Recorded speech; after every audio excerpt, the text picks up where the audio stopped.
Let us continue with our lesson over here, and I have given you as a homework previously to go and create the view model and to separate this logic or the state maintenance in your view model.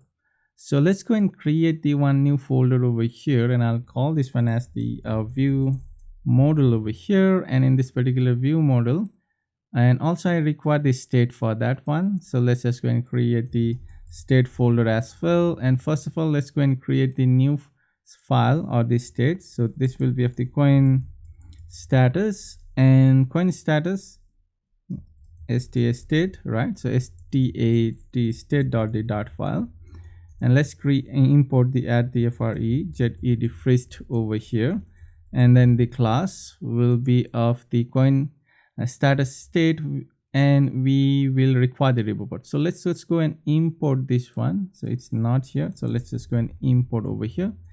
That will be of the not the Flutter, it should be of the frisk annotation. So let's import that particular package, and here we need the const of the factory constructor to create our coin status over here. And here we require the, if you go to the UI, we require the loading error and then this particular data. So in that case, I guess the async value is the good choice, and the type will be of the map of the string and dynamic. It's not a nullable type, and I'll just go and say this is of the data.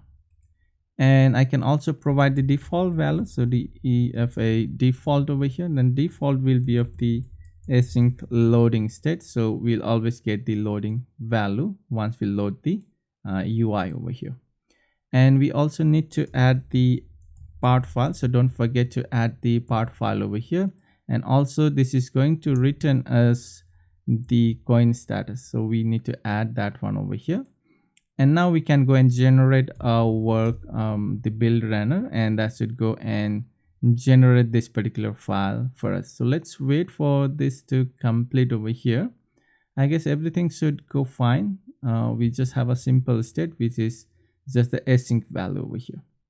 And once that is running, let's go to the view model, and let's just go and create the new file over here.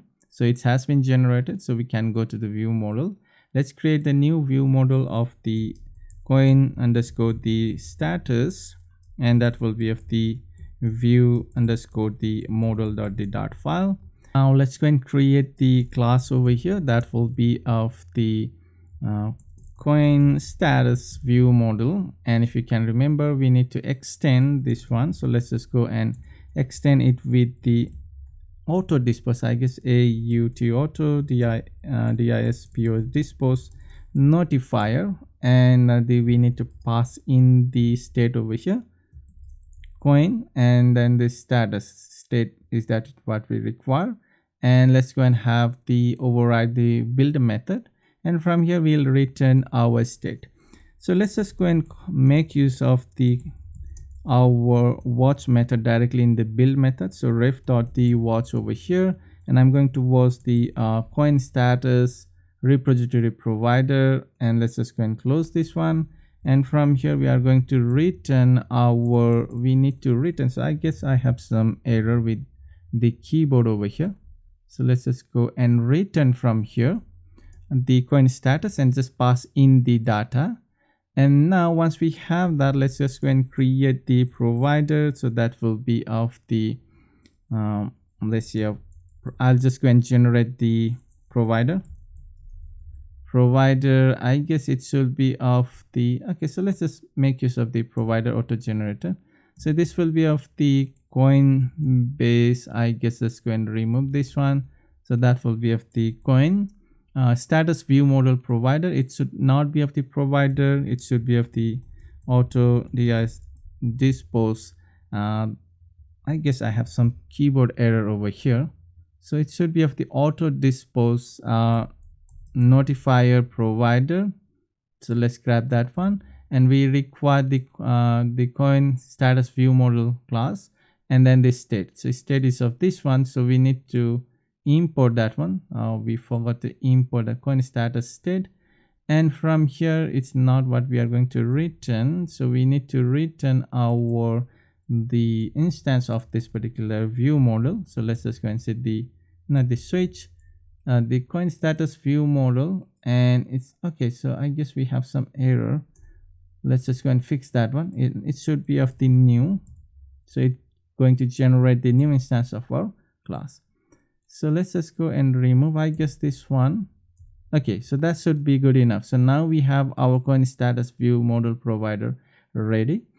And let's go back to our UI. So we can go to our UI now. Let's go to screen, and I guess it's in the here. So instead of watching that one, so I'll just go and watch the coin base status view model provider over here. And I need to go and dot the select that particular value. So that will be of the state, and that's the state dot the data. So now that should give us that particular async value. And now I can remove this one, the repository import from here, right? And now let's go and rebuild our application, and now it's loading, and now we got the same output over here.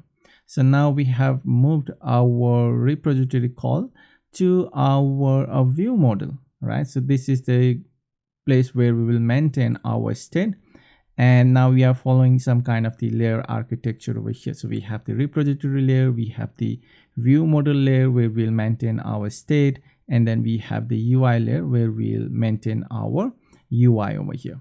So that's pretty cool. So everything is working, and let's meet up in the next one. Till then, have a great day.